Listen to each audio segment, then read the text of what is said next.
to enable community partners to effectively engage with national programs, as well as scaling up the roles that they play in advocacy, design, implementation, and monitoring.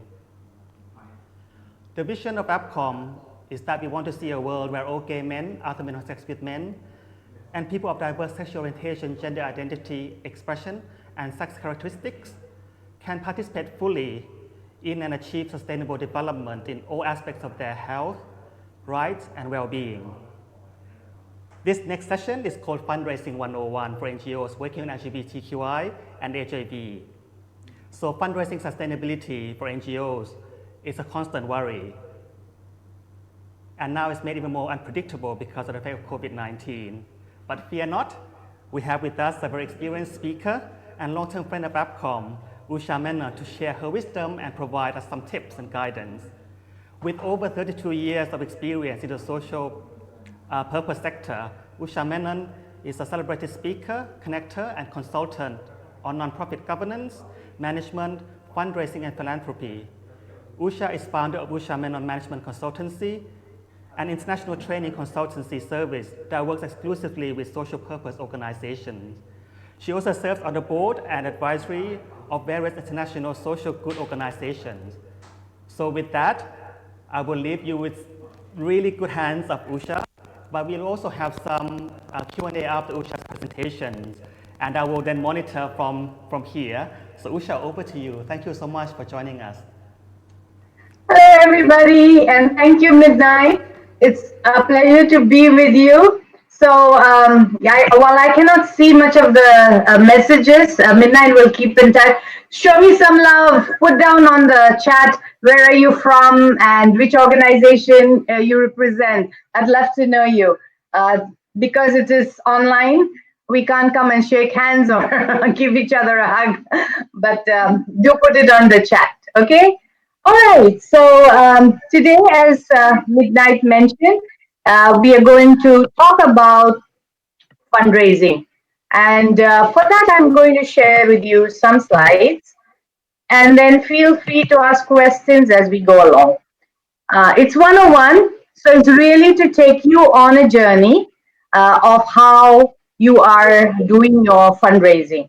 At this point in time, or even in the past few years, coming to this point, and more importantly, going forward.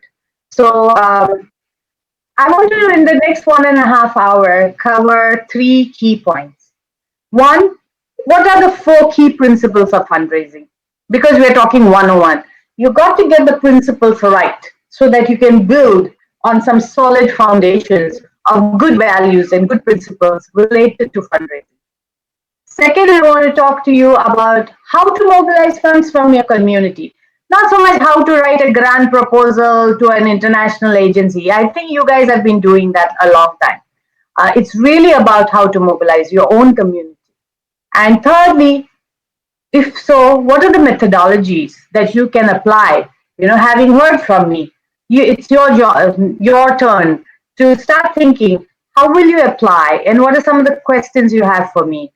And I'll try to answer those questions. All right? So that's what I hope to do today in the next 90 minutes. I want you in the chat to write down for me, how experienced are you with fundraising? Are you very experienced with, not grant writing? Yeah, I'm not talking grant writing. I'm talking reaching out to the community and raising funds, especially locally. How experienced are you with that? Very experienced, somewhat experienced, no experience. Please put on the chat so I kind of know, although I cannot see you, I kind of know, where you may need help going as I go through the session today. Yeah. All right. So in the chat function, just take a couple of seconds and tell me 1, 2, 3, 4. 4 mean no experience. 1 mean very experienced.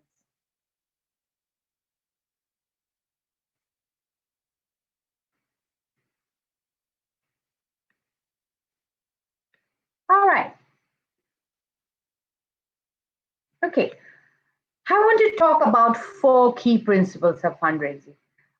Midnight just now said that 32 years of experience. Yes, I've been in the sector, nonprofit sector, NGO sector for 32 years. And even today, I wake up feeling very excited about the ability or the possibility of mobilizing funds and resources for mission that I'm passionate about or clients of mine.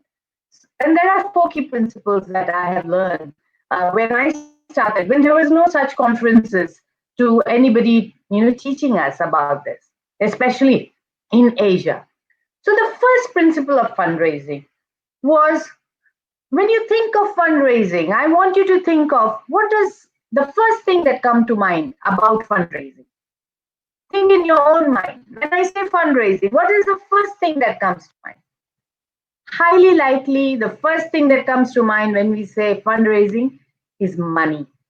And the first principle of fundraising is not about money. Because if you think fundraising is about money, you will never become a good fundraiser. The reason for the fundraising is the reason for the fundraising.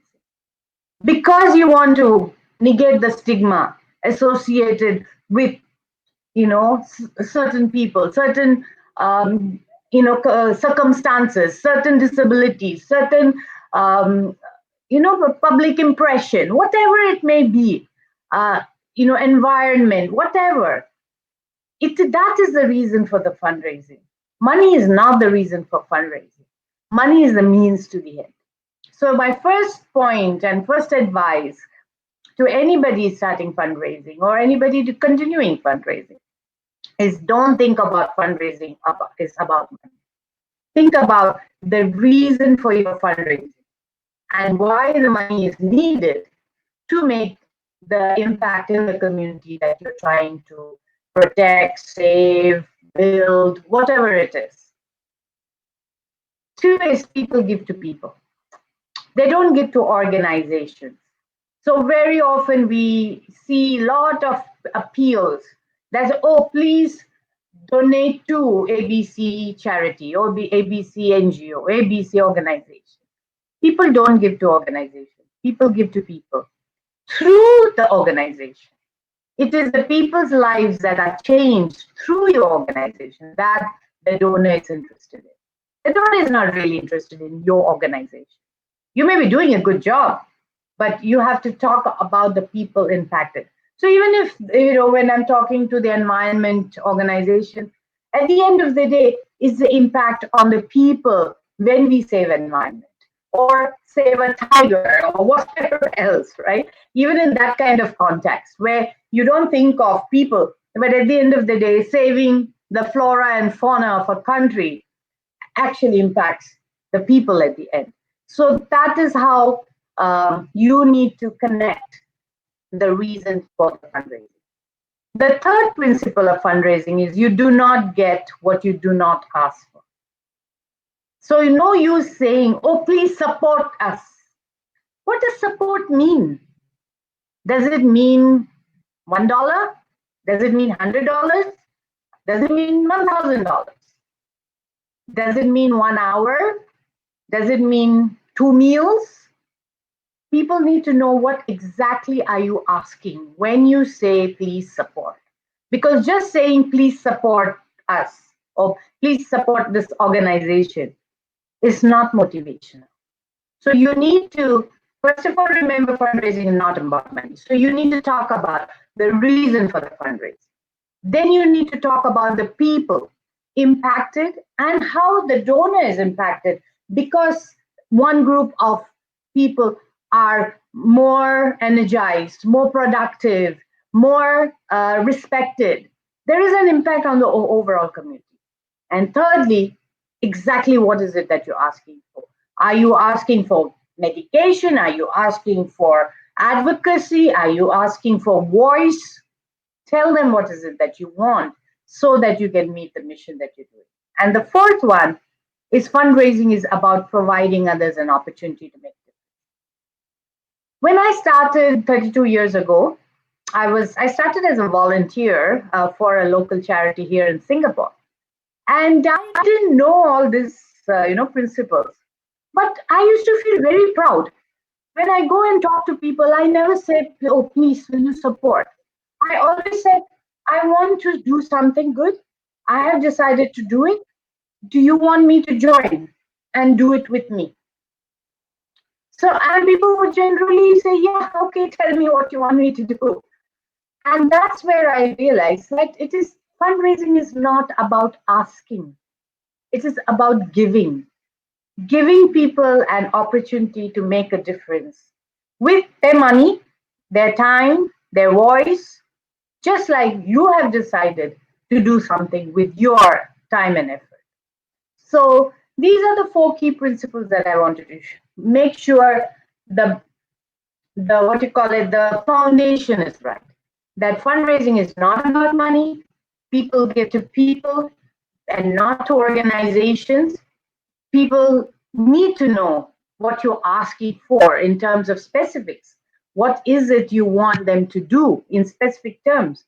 And don't think that you have to beg or you have to ask. You can take a position of um, being a giver of opportunity.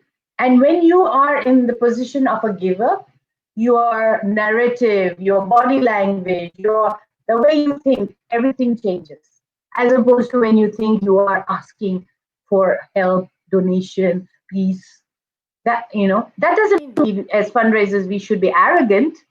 It simply means we have been blessed to be able to do something very special, and we are giving others an opportunity to join us in that journey.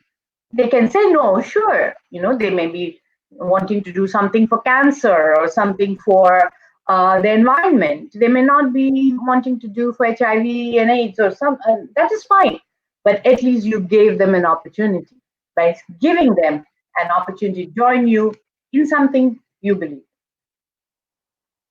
How are we doing so far? Are we doing? I'm going to take a quick check. How are we doing?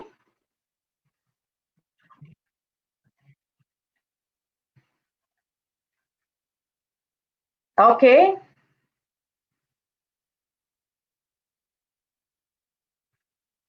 Okay. All right. So I'm hoping that today you feel a little more enlightened and more strengthened in your experience. You have to put it into practice, but at least you have the tips and tools to make it possible. All right.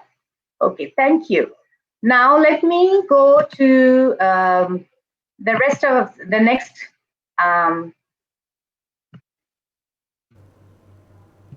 next segment, and that is this.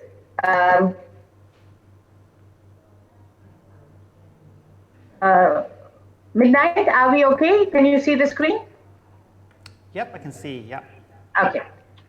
So I'm going to go to understanding fundraising methodologies. How can you mobilize the community? And funds from the community, resources from the community, voice from the community, influence from the community, time from the community. These are all the different ways in which you can engage with the community. Okay, I want you to, again, in the chat box, tell me, have you used any of these methodologies? If you have, highlight the top 3. If you have not, just say no, have not. And I will teach you what all of this means in community-based fundraising.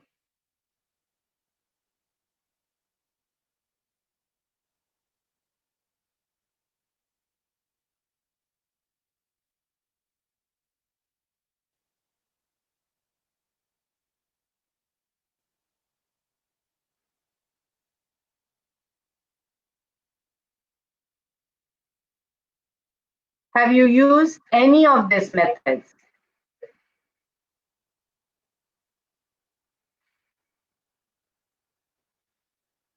Midnight, is there any comments? So special event. Okay, good. So I can. So I'll give you examples of all of this so that you can see, no, doesn't mean everything you need to do, but you can start thinking of which one is applicable for you.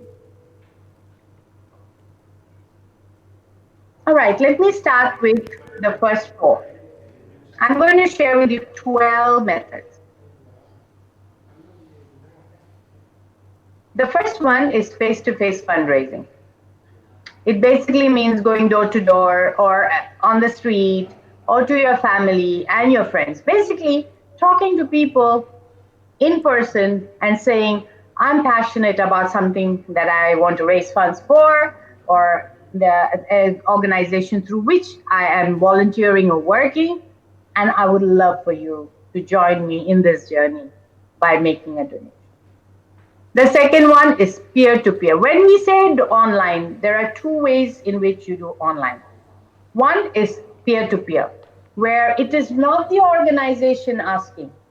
It is a friend of the organization, another donor, another champion, a beneficiary, or one of the community members who is doing the fundraising, either through social media or through digital platforms for making the donation. The second way of digital fundraising is, of course, the organization asking for support. And in that, you would do it either through letter writing, or now through emails or WeChat and Line and so on and so forth, WhatsApp, making sure you are sending out to a base of donors. So in the point number 2, you don't need a mailing list. You just need 2 or 3 people who are going to talk to their own friends. In point number 3, you need a mailing list, email list or telephone numbers, so that you are sending it to the list that your organization has built of people who would support your organization's work and impact the people or the community through which the organization works. The fourth one is lottery or gaming. It could be auctions, it could be lucky draws, raffle draws. So let me take these 4 and give you some examples from across our community in Asia especially.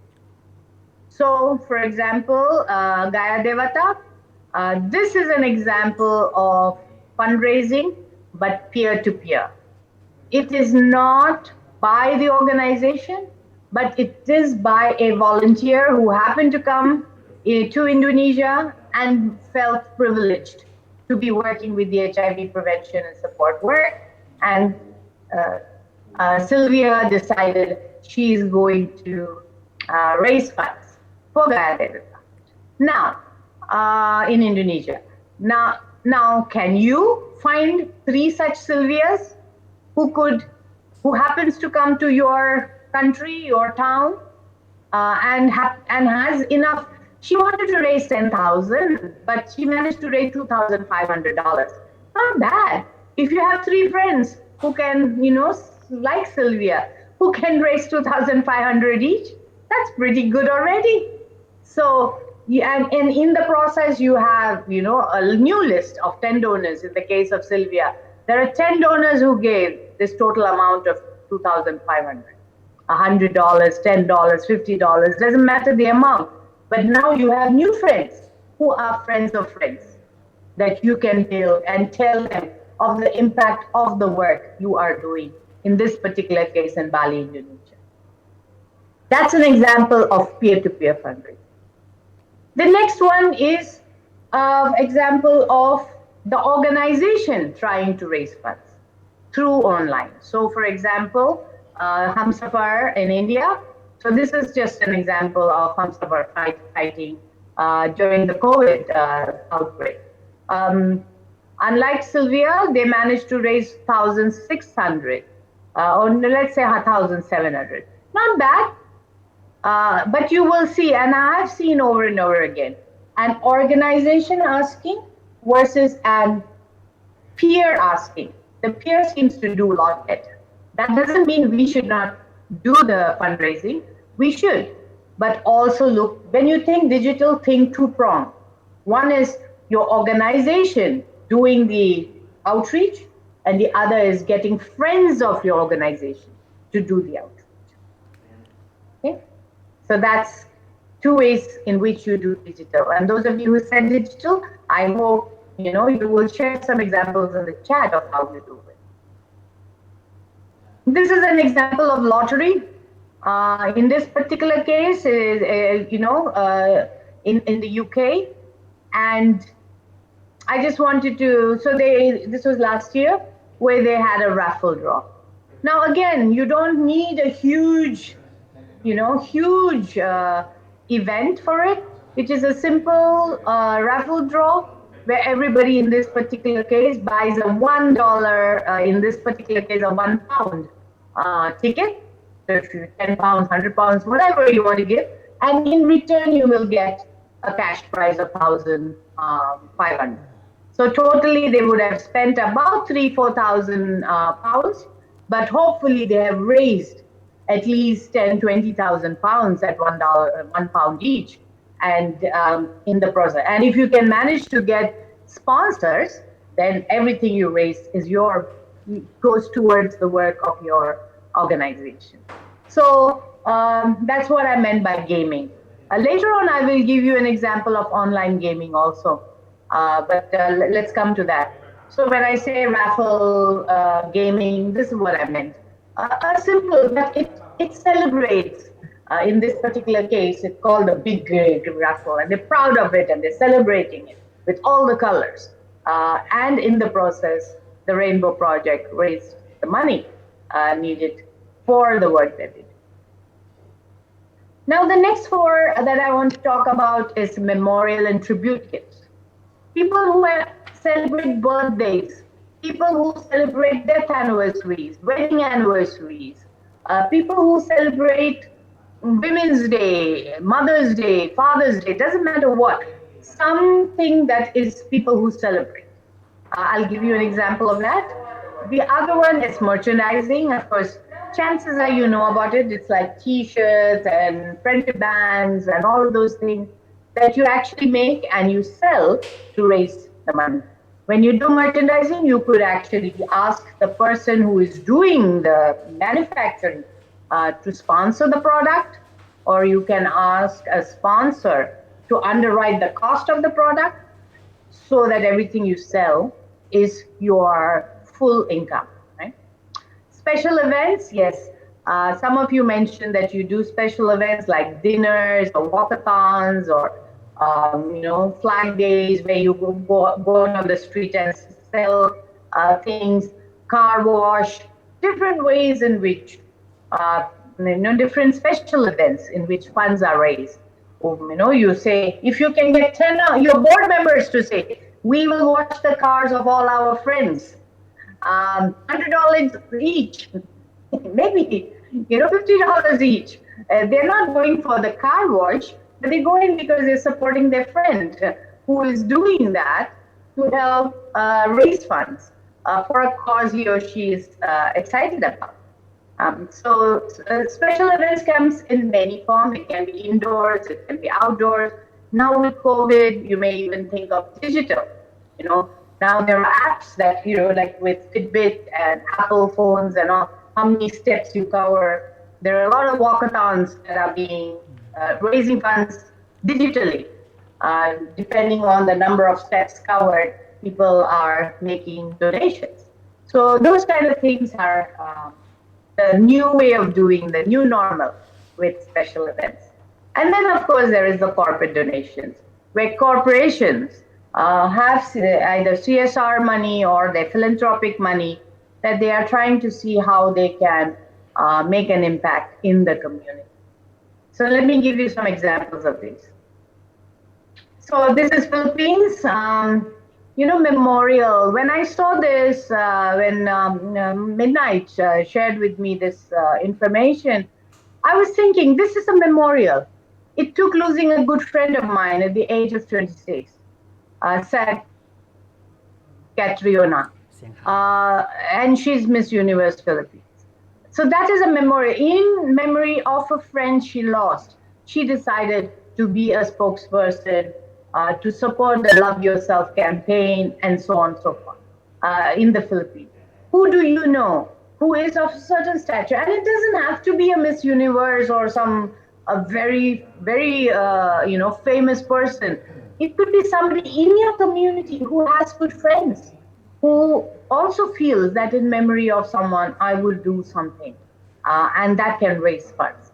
So think when you're thinking memorial, don't only think of certain, think of everything: birthdays, anniversaries, graduation, whatever, if there is an opportunity, can you, instead of throwing a party, will you pass that money that you save and instead send a letter all to all your friends to say, this time no party, but we are making a donation. And any of you, instead of giving us a gift on our anniversary, make a donation also to this. And now with COVID, it's brilliant.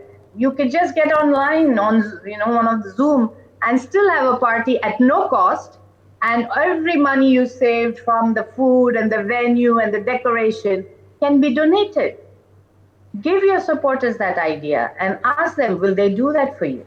And will they talk to your friends to say, instead of giving them a birthday gift or an anniversary gift, will you make a donation instead to this particular charity because we believe in the work that we do?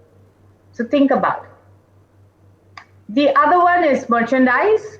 So this is from Hong Kong. And nowadays with online, you don't have to limit yourself to your own backyard, right?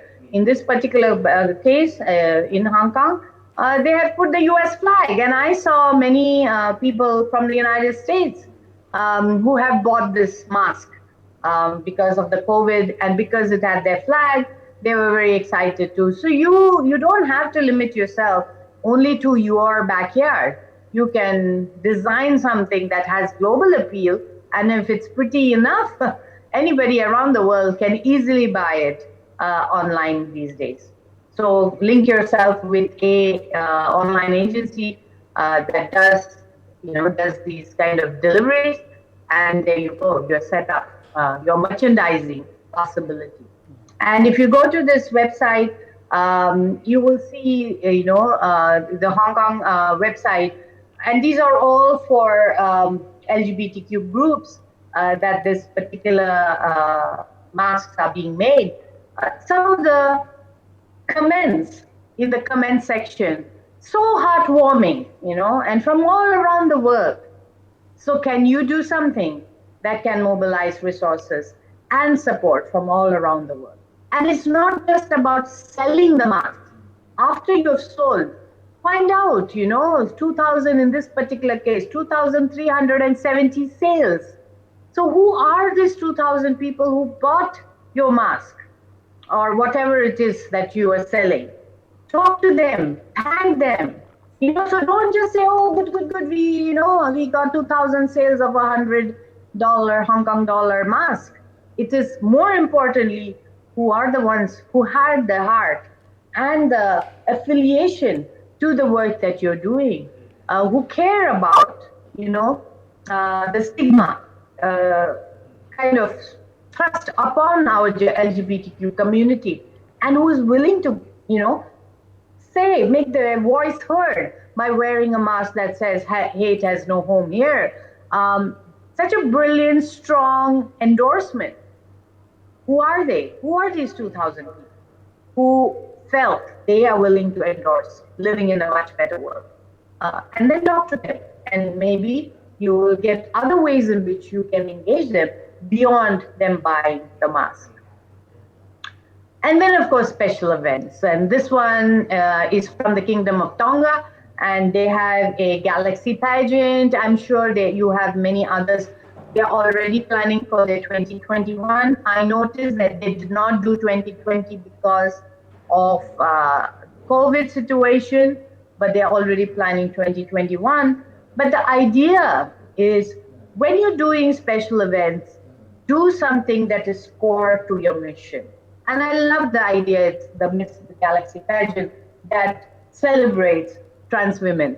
And, rather than you do a random golf or a random dinner, where at the end of the day, it's not core to what you're doing. Anybody can do a golf, but can you do one that is so specific to your organization and your cause and your mission? So when you're thinking special events, think through the special events, how are you going to promote the beliefs of your organization and the mission of your organization, right? And then, of course, while this one is a physical event during the May International Day Against Homophobia, Transphobia, and Biphobia, Thailand did their online mini concert. So that's another example, of using influencers to reach out and campaign for you.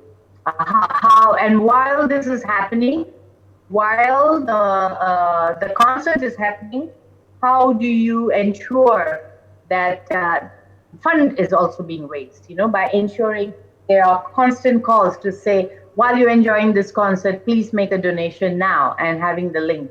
The more you do that, the higher the returns in terms of fundraising, in addition to the actual concert. And you can have auctions and all the other things that go online while the concert is on, or as part of the concert. And then, of course, in this particular case, using the voice through this influencer becomes another way in which you reach out. So those are just examples of special events, both online and offline. And then, of course, in Singapore, I wanted to talk about, while this is an event in itself, the Singapore government had said that foreign companies, the multinationals, cannot sponsor the Pink Dot because they do not want foreign influence on the culture of Singapore. And that actually made the Pink Dot even more successful, because 50 local companies came up and they raised more from local companies than they had raised from the Googles and the Microsofts of the world. So you never let anything get you down. No policy, no stigma, no effort by others who don't believe in what you believe in. But if you believe in it and you can tell your message right, highly likely others will see the passion you have for what you're trying to do, and the ones that are aligned will join you. So I wanted to highlight this. For 50 organized companies, corporates, they were lawyers, they were advertising firms, they were hairdressers, everybody. Not big MNCs, but local organizations who said, no, we still believe in what the freedom to love, and they stepped up. So I just wanted to highlight that, don't be limited to think that, only the big guys, only the big IBMs of the world, or the Googles of the world can do it.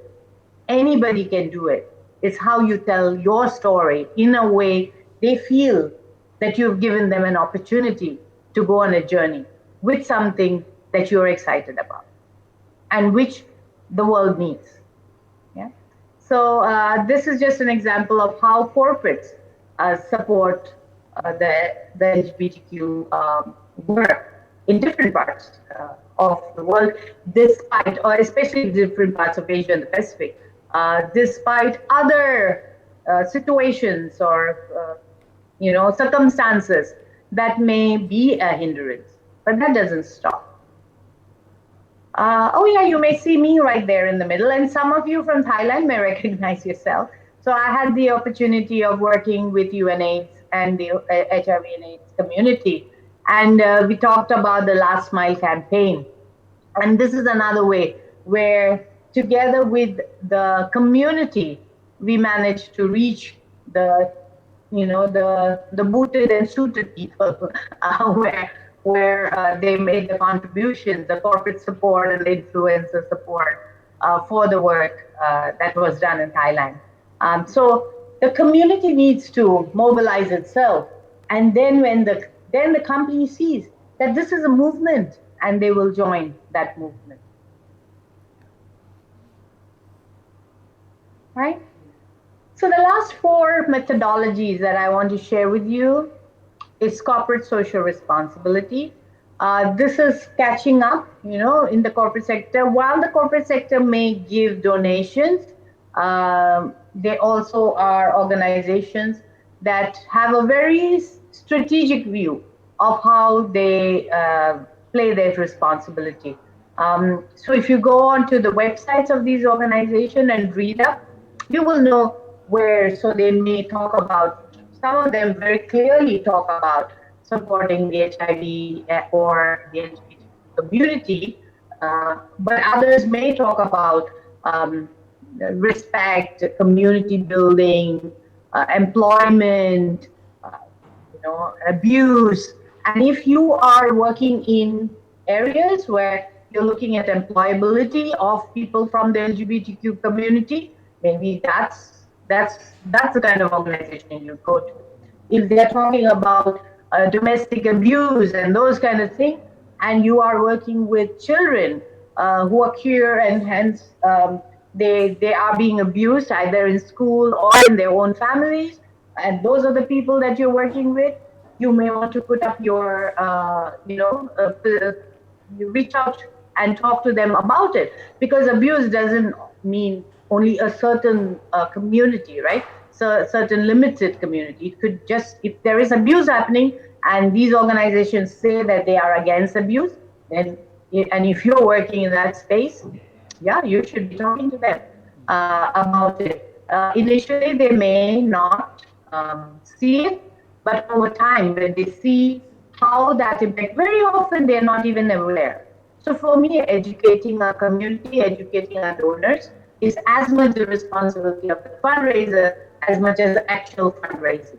Because only through awareness and education will we be able to make our donors understand and sensitize them to the work we do. And then through that, they will start seeing it. And I'm not saying 100% they will, but even if 30% does, that's 30% more today than they were yesterday. So as fundraisers, we have an opportunity to do that education, because as fundraisers, we are in the front line. While the good work may be happening through the social workers and the medical officials and all of that, the fundraisers have a brilliant opportunity to be those advocates for the organization to make that difference. The 10th example is that of a cause marketing. Looking at it's from the marketing budget. So while the CSR is from the social responsibility budget, cause marketing is very much a marketing and sales budget. So very often it is found that when you sell things with a specific cause attached to it, sales go up. And it is a marketing tool that corporate organizations use in improving their sales. I'll give you more examples as we go along. And then, of course, there is the grant proposal to the different lottery organizations or to foundations or through the government, which I'm not going to dwell too much into. And lastly, I want to talk about legacy. People who will leave something in their will. What happens to the, especially now going forward? Many of them are not married. In the past, you had to take care of your farm, you had to take care of your extended family. Even if you had money, you can't leave it to anybody else because you have a huge responsibility. Going forward, in many countries, especially even in Asia, and the declining population, most of them either don't have children, or if they have children, the children don't really depend on, entirely on the parents. They're educated and they're moving on in life. Is it possible for those individuals to include you? They may not give everything to you, but to your organization or your cause, but is it possible to include, especially those who have lost a loved one, into HIV or something along those lines, who may think that they want to leave something behind. so that the good work can continue long after they are gone. So legacy giving does have a space in fundraising. Of course, you need a proper lawyer and all that to make sure the will is properly written and won't be contested after the demise of the person. But it is a possibility.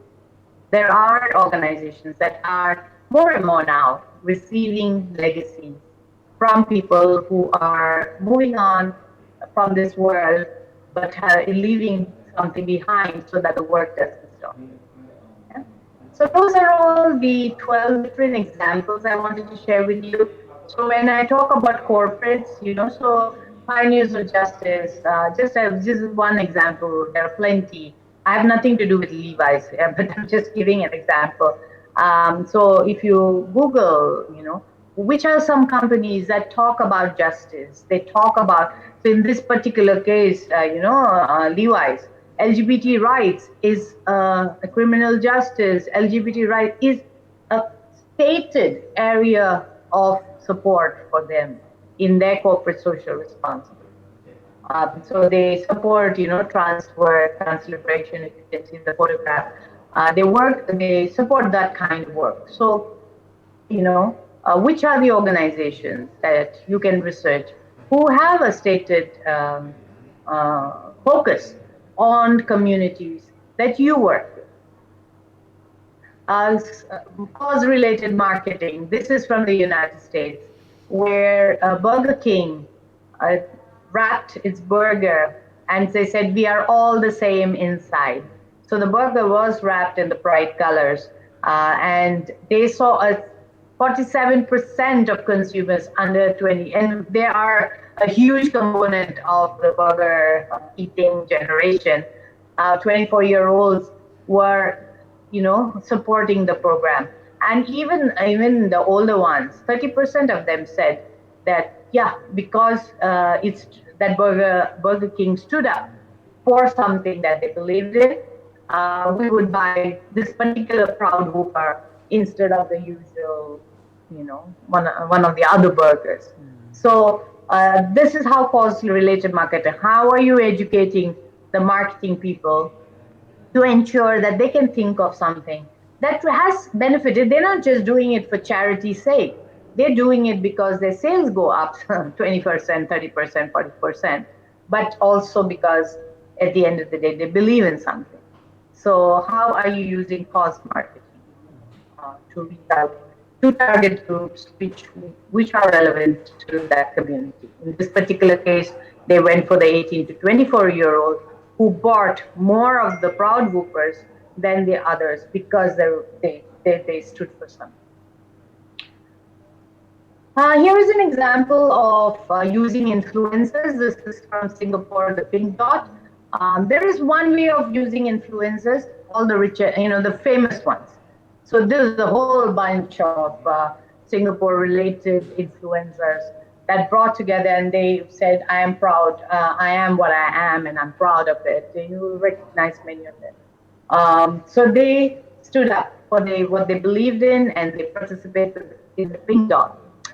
So one way of looking is how, you may not have the reach, but do you know someone who has the reach on social media? When he or she says something more seriously, then maybe you and I talk about it.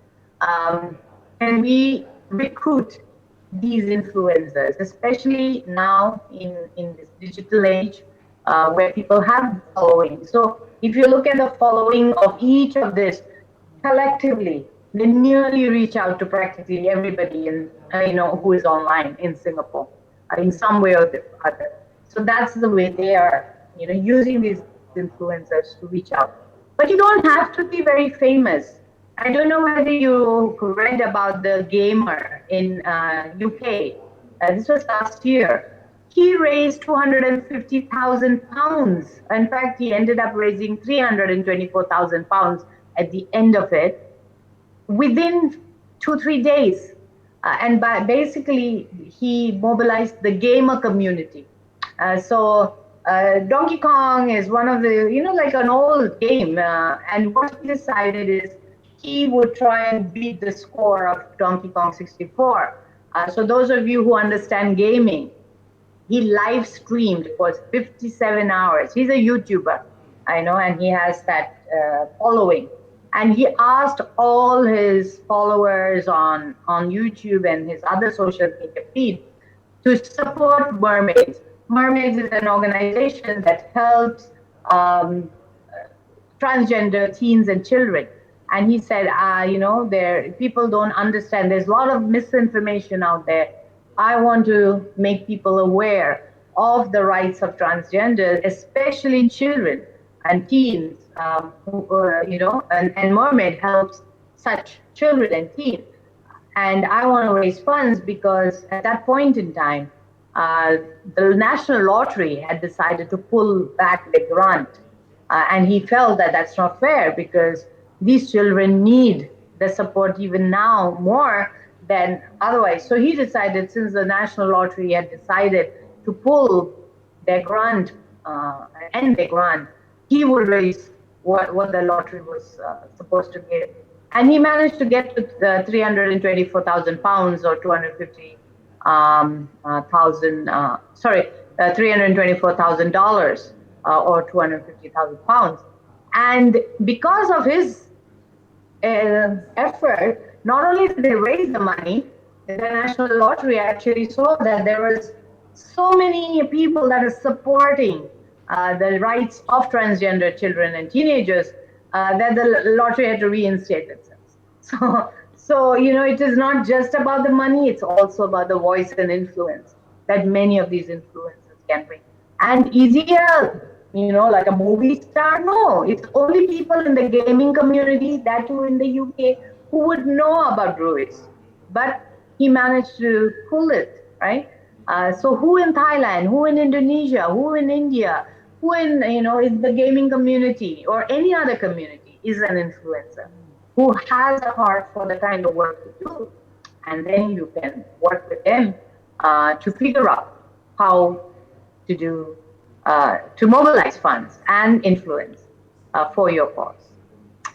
So those are all the different methodologies I wanted to share with you: face-to-face, digital, peer-to, on digital peer-to-peer, on digital direct mail, corporate social responsibility, memorials and tributes, corporate donations, cause-related marketing, legacies, special events, gaming and lottery, merchandising. All these are different methods in which you can raise money from your community for your mission.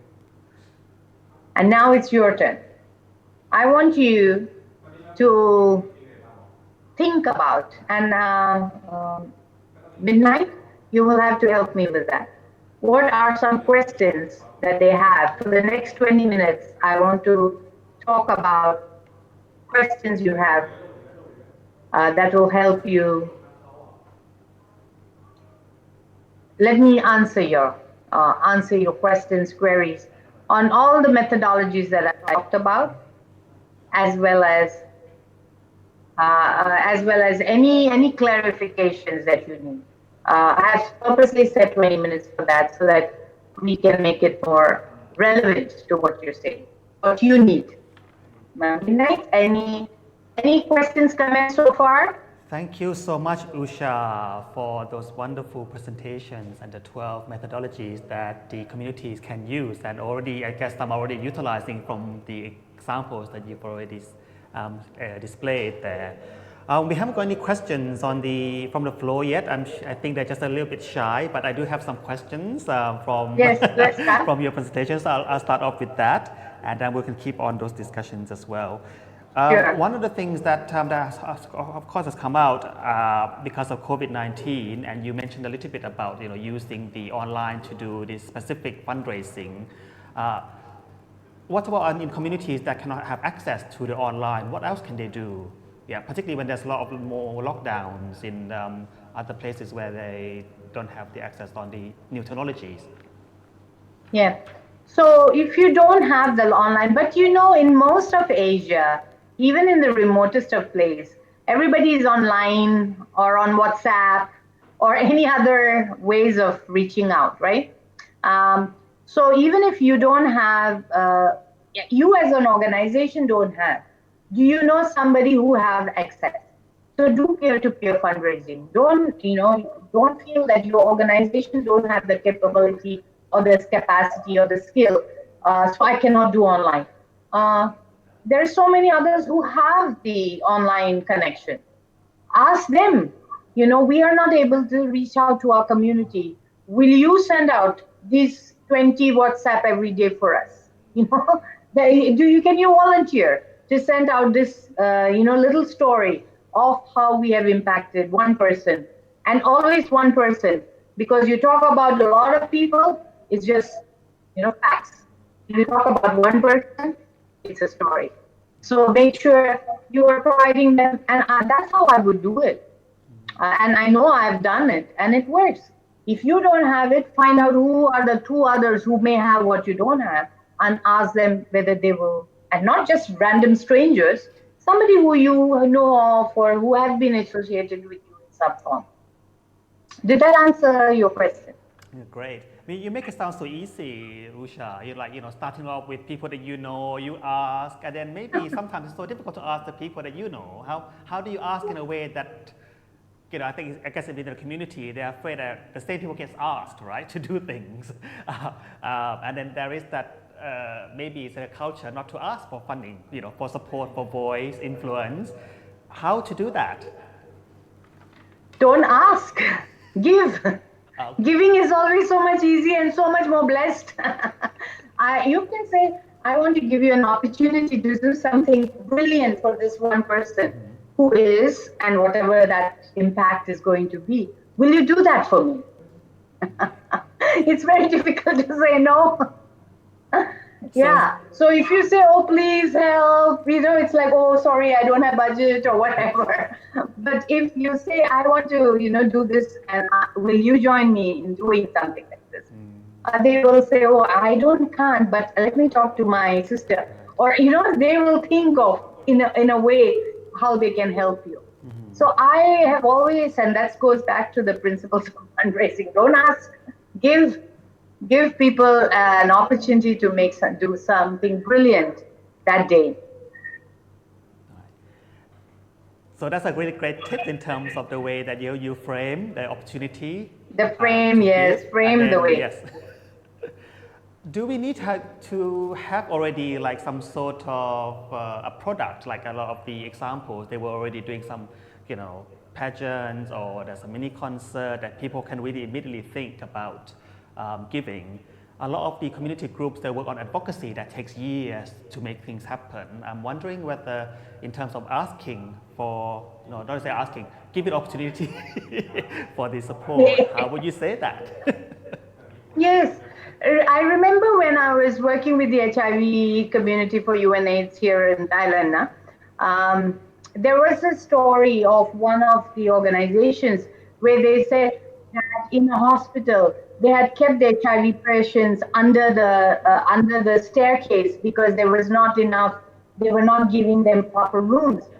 And I remember they went back and talked about that particular story, just that one story, about how that's not right, that they need to provide them with better facilities. And when they came back the next round, they told me that they went and talked to a few people, and they said, oh yeah, we will donate to make sure that these people have beds and they don't have to sleep under the staircase of the hospital. So it was just about that storytelling of going and telling that this is what is happening and that's injustice, and we want to do something about it. We are willing to put time and energy. What we are lacking is money. Looks like you can give us that component. Together we can make this happen. Will you join us? And that narrative is better than, oh, please support us, and your passion doesn't come through, the real story doesn't come through. So you need to connect the real need with what you're doing to make an impact and how this person can complete the picture together. Very often we don't talk about the work we do, We just go to others and say, please support. And they're like, oh, no, get someone else. What are you doing? They don't even know what we're doing because advocacy work is so, it's not seen, right? So when you have a story to tell the story. And then, and nowadays, of course, with social media and all that, telling the story can become so easy. Write it out and WhatsApp it to 20 of your friends and ask them to run to, forward it to 5 of their friends. That's all you need. And then, with the link that says go here and make a donation, if you feel that this injustice is not right, or if you feel for the abuse that's happened, or you feel that the bullying is not right, whatever it may be, or education or health, whatever. Yeah, so we need to connect the area of need through a story to how we are trying to make an impact, and the gap that is there, which is what you're asking this person to fill. And the gap is, in this particular case, money. Now it could be voice, or it could be influence. Usha, from your 32 years, particularly working with marginalized communities, right, particularly on the fundraising bit, what has been the changes that you've seen so far? And then I guess in terms of the future, what do you think will be the ways that then communities can do fundraising? Yeah, so I see 3 changes. One is we are going back to basics, which is good. Because somewhere in the 90s and 2000s, we became so caught up with writing grant proposals that we lost touch with our community. We became agents of USAIDs and DFIDs. I know some of you may be in the audience, apologize, but really, Asian charities simply became agents of USAIDs and the DFIDs and all of that. So that I'm happy that, well, some of it is happening, but Asia is going off the radar of many of these funding agencies because, our GDPs are going up and, we are reclaiming our place in the universe. So, Thai and Vietnamese and Indian and Sri Lankan, and we are some of the oldest civilizations that exist. We used to be on top of the world, the Chinese and everything. Now we are coming back, getting back there. And because of that, the grant agencies are not looking at us as much as they used to. And so the trend is that we have to talk to our own people. Yeah, and then hence the need to reconnect with our community. Because in the past, because the grants were coming from overseas, we were just pandering to their needs. We never talked to our own community, our local community, our local business, our local, influencers, and we never did. So that's one big difference that I see. The second difference, of course, is the digital. It has become more democratic. In the past, only the big organizations can do things because they have the visibility, they have the brand, all of that. Now, even a small organization, like the situation with the mermaids, with the gaming community, you can raise £250,000 in the UK because somebody decided they're going to support and through the digital platform. So a digitally savvy community is a big trend that I see, and COVID has made it even more savvy. We are ordering our food online, we are ordering our taxi online, everything has gone online. People have become more comfortable with giving online. So that's the second one. And the third one is our ability to tell the story right. In the past, somebody else held the narrative. It is the people sitting in the Geneva office or a New York office or a London office who is telling our story. And when we hear the story, we're like, no, that's not true. We have a lot more dignity than that. But now I hope, and I'm seeing that because we need to raise our own funds, we are holding the narrative. We are, guiding the narrative with dignity, with local reality, with local cultural implications. And I think that's good. So these are the three things. The fact that we need to talk to our local people, within in our country, in our province, whatever. The fact that more and more getting digitally savvy, and we, both the users and the donors and the mission, right? And the third is we are, hopefully, I hope, and I'm seeing, at least the ones I'm working with, I make sure that we are the owners of the narrative, and we are saying it with the cultural realities that we should say it with. Does that answer? No, that's great. Great three tips. I just wondered, like in terms of the, you talked about you use influencers, so the gamer is one of them, right? And the technology can also reach so many other supporters, right?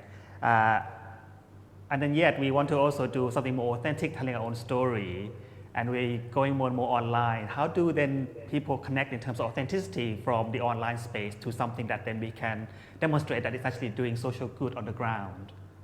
Yeah. So there's two pillars, right? One is acquisition, and the second is retention. So when you have someone acquiring donors for you, the many donors, it's like the mask, Hong Kong mask, right? 2,000 people bought the Hong Kong, that in that particular screen grab that I showed you. 2,300 people sales were done of that particular mask. Now the question is, that is the acquisition. The retention is finding out who are the people who gave the money or bought the mask or whatever that is, and where are they from? Sending them a nice thank you note to say, this is the impact you will have on the community that you have just supported. We are planning for the next 3 years to do something bigger, better, and we'd love to keep in touch with you, to keep you posted. And it doesn't, last time you need to print the letter, you have to seal the letter, you have to put it in an envelope, you have to put the stamp, you have to mail the letter. Now you can just WhatsApp or you can send it online. It's so cheap. It has become so cheap, reaching out to any number of people. And you can do Zoom or any other online platform, right? Very, very cheaply. Who are your top 10 donors? Can you have a little Zoom conference or online conference of them to introduce them to one of the persons whose life has been changed? Because in the last time you have to fly the person to a dinner so that you can say a story. Now on Zoom you can, or any online platform, or a WhatsApp video call with 4 of your donors, you can share a direct, authentic story of impact. The social worker or the doctor or the advocate who worked on the ground and said, this is what happened to me, but because of your support, we managed to, overcome whatever it is that they tried to overcome.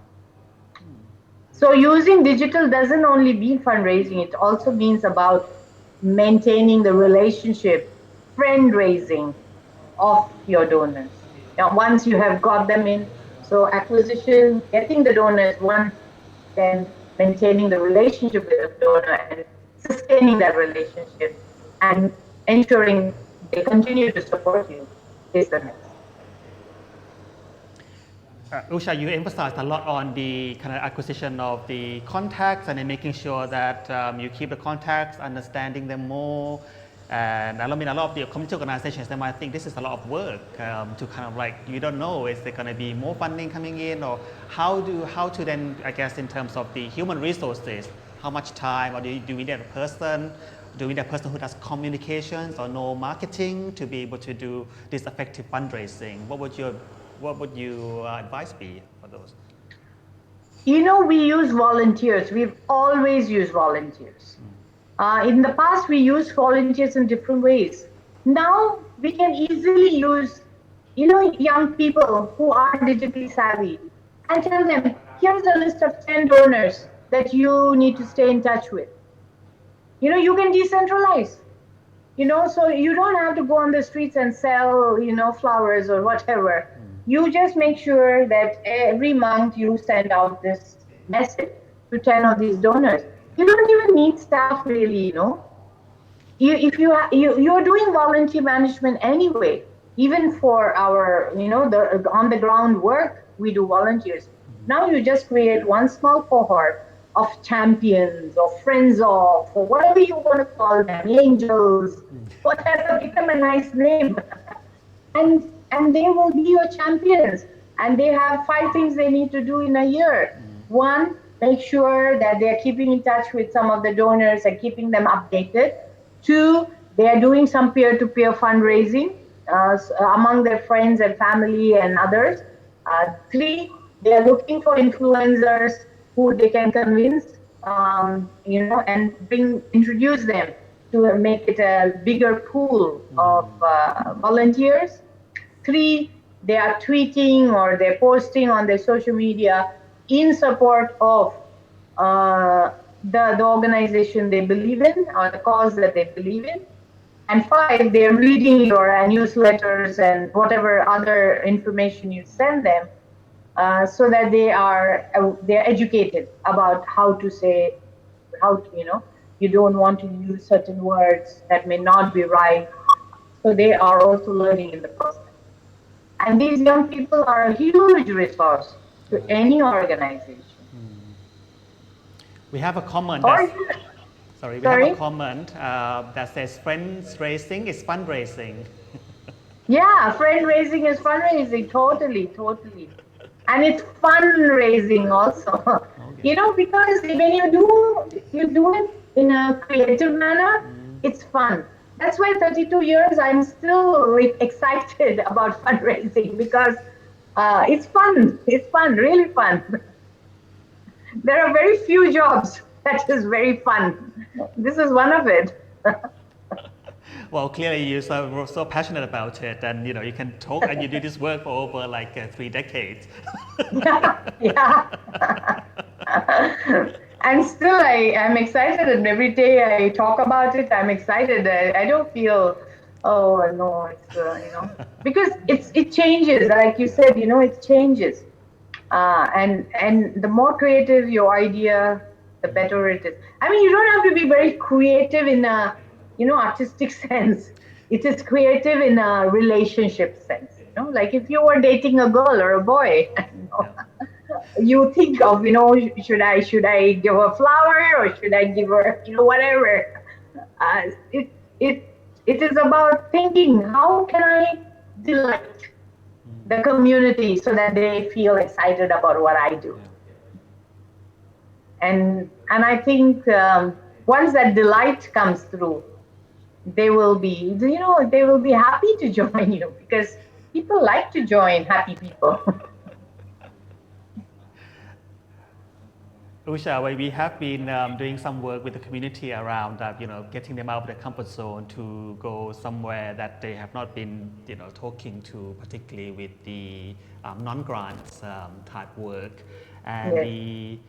I guess the barrier is very much mental in terms of they are not knowing how others will respond or what would they say. Yeah. They don't have, there's a lot of like, I don't have something, you know, but then you reframe in terms of like, you know, giving, you know, opportunity, and also there's possibilities if we don't kind of like, you know, restrict in terms of what has already happened. It's actually about the active reaching out and then using the resources that you currently have. Yeah.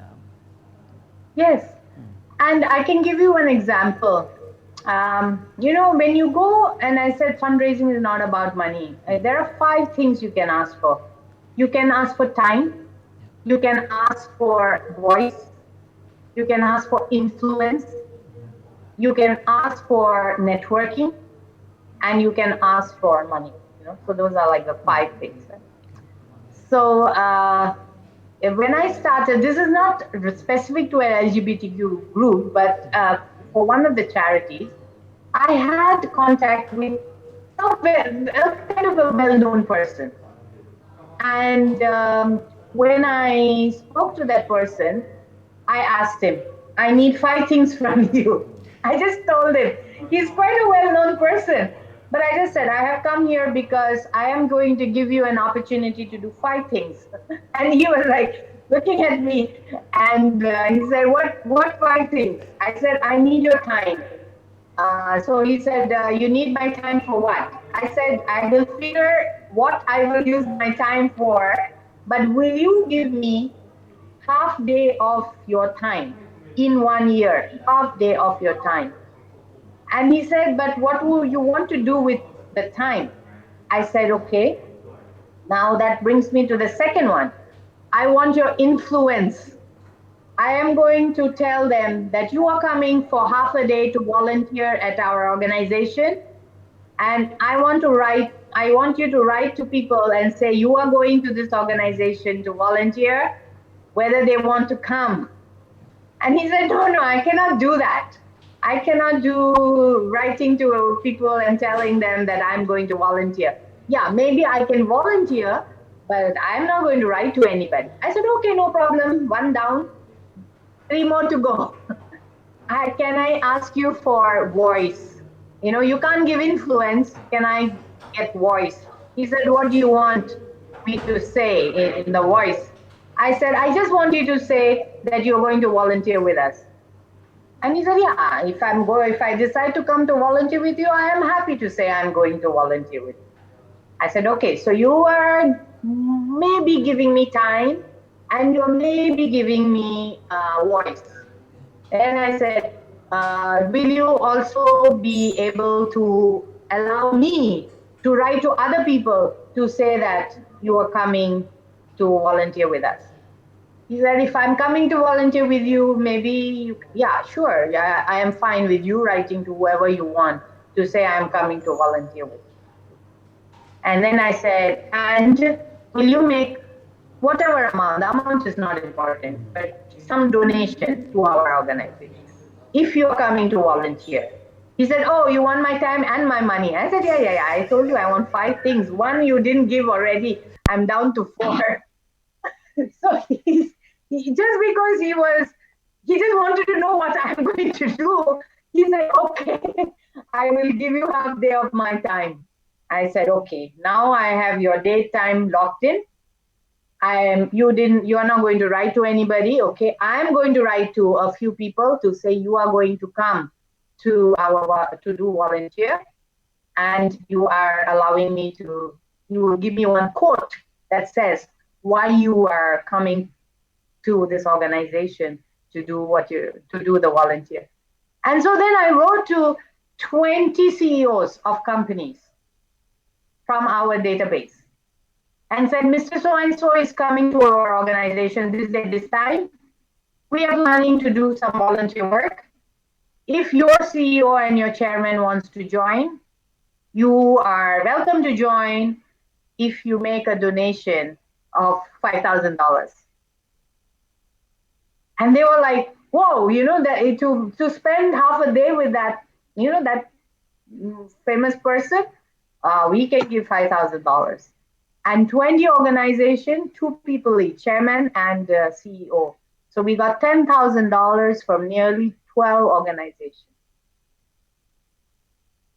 I raised my 120,000 with just 1/2 day of that one man.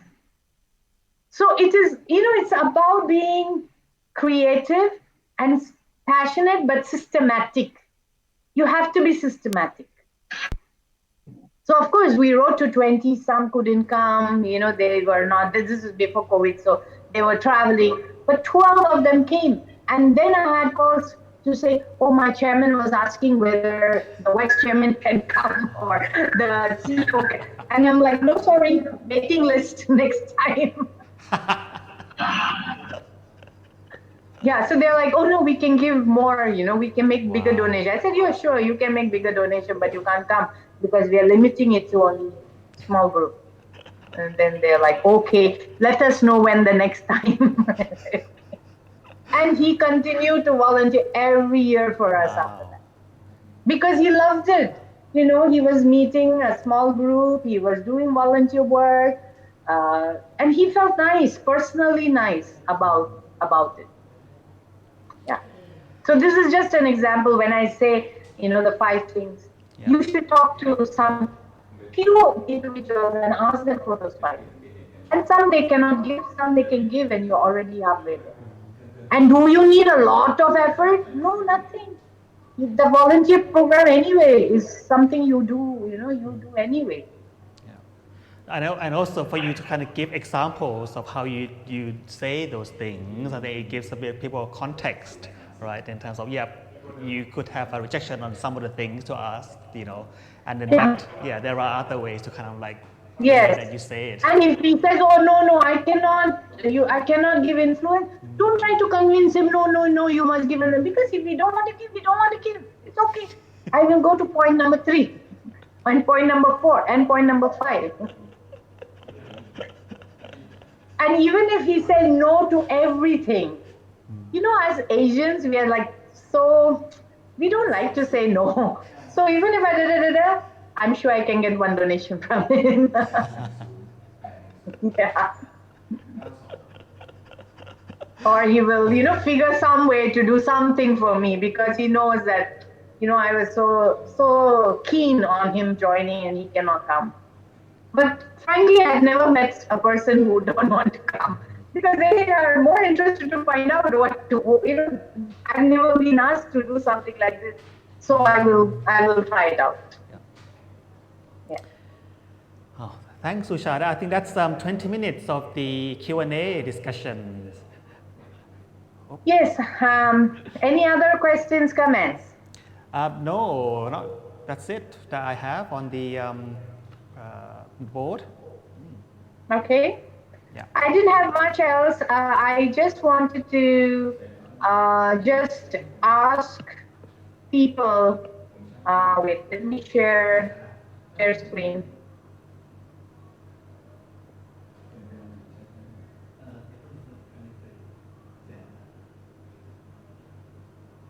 Yeah, basically, I just wanted to ask what are some of the challenges they may face if they have, and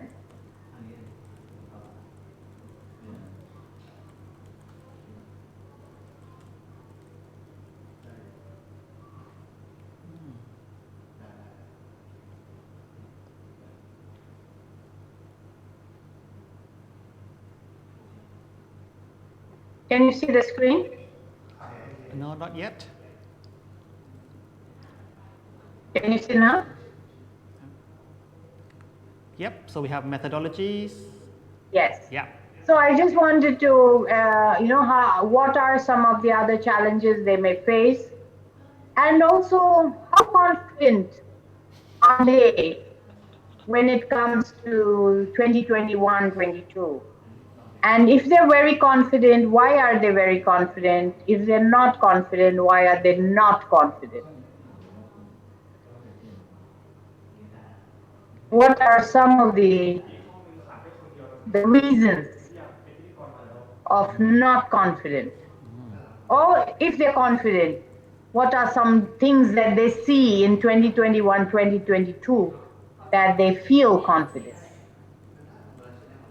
And if they're very nervous, I hope after the last 1.5 hours with me, you don't feel very nervous. But if you are, let me know. I will try to convert you.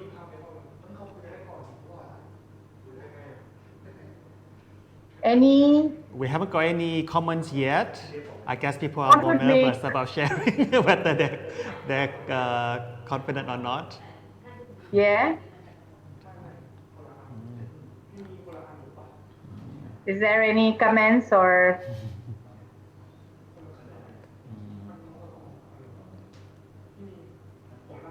All right. Anybody typing in anything?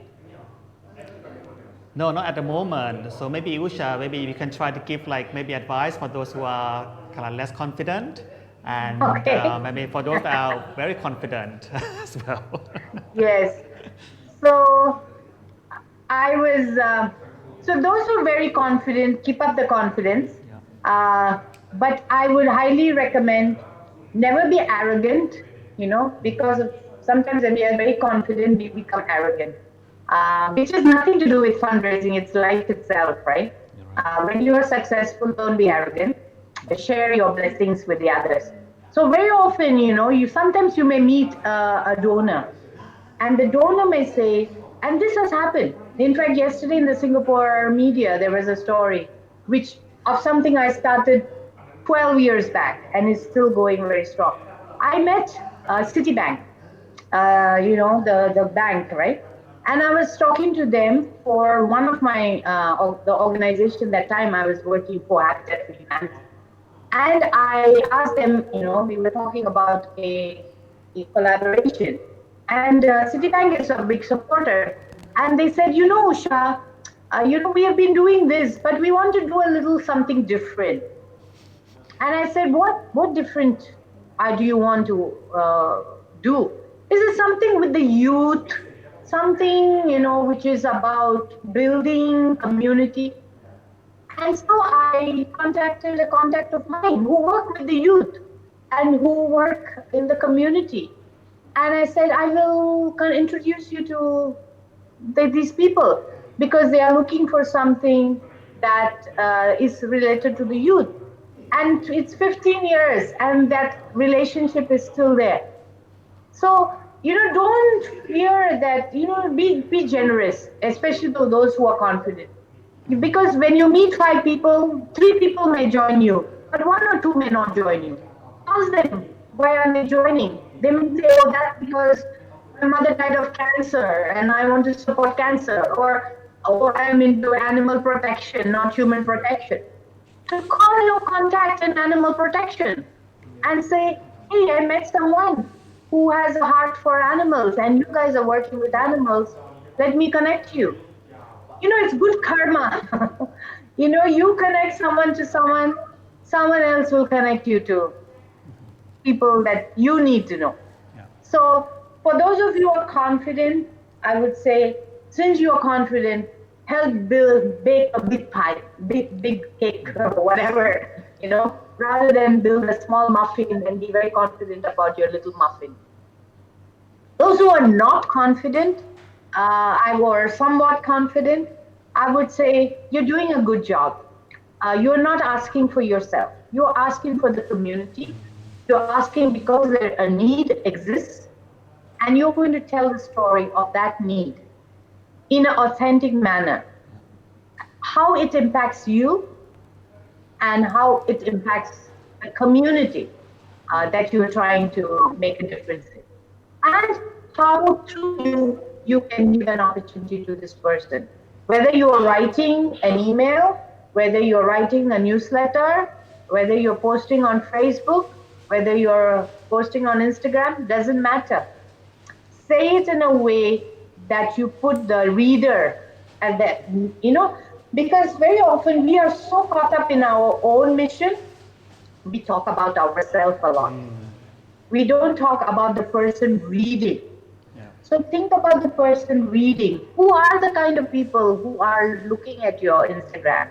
Or who are the kind of people you are going to talk to at an event? Who are the people who are reading your Instagram, Facebook post, example? Then talk to them like you're talking to them, not only about as if you're talking to yourself. And automatically your confidence will gain because you are, and usually once you get 1 donor, 2 donor, then 30 years, no problem, because it builds your confidence. Get the first donor first, yeah, and systematically work on that first donor. Once you get the first donor, you go to the second donor and say, I got my first donor. I'm so excited and I'm come so that I can give you an opportunity to join this also. Success begets success. Very good advice. So that is for my 2, the very confident and the not confident range. Well, unfortunately, we're coming to the end of time already, and it went really fast. And thank you, Usha, for being so candid about giving opportunity for people to give to fundraise, and then for us also to feel we already have all the tools to be able to start something. Yeah. Yeah. to kind of like not look at what we don't have, as I look at what is already existing, and look at the immediate networks that is already existing in the local communities, and utilizing that in a way that then would amplify the work that you do, the vision and mission that you're looking to change society, and give me the opportunity to ask for 5 things, right? So you have to ask for voice, influence, I'm going to forget now, network, time, and then of course money, right? At the end. Yes, so I hope you will take this 101 and make it 201 and 301 and 401, and I can share your examples in some other conference somewhere how you did it and you made it a success. Definitely, I think yes, we have to plan another fundraising 102 next time and see how people are progressing on those. Yeah, definitely. Yes, and keep up the good work, Midnight and APCOM and everybody involved in this conference. And to all of you, you're doing a brilliant job. Keep at Thank it. you, and thank you so much, Usha, for your support through APCOM and all the communities in the Asia Pacific region. For those that are waiting to go on to the next session on Prep Progress 2020, that will probably start a little bit later than 1:30, but please do stay tuned and find out more about what's happening in terms of the new prevention method, pre-exposure prophylaxis, which is HIV prevention medicine, and that will be moderated by Heather Marie from the UNAIDS office in Thailand, with speakers from Malaysia, the Philippines, Laos, and Mongolia, and see what they are doing around ensuring there is this access for this new prevention tool for the key populations in our region. Thank you so much for tuning in, and I hope to see you later. Thank you so much, Usha. สวัสดีครับ Bye-bye.บ๊ายบาย Bye.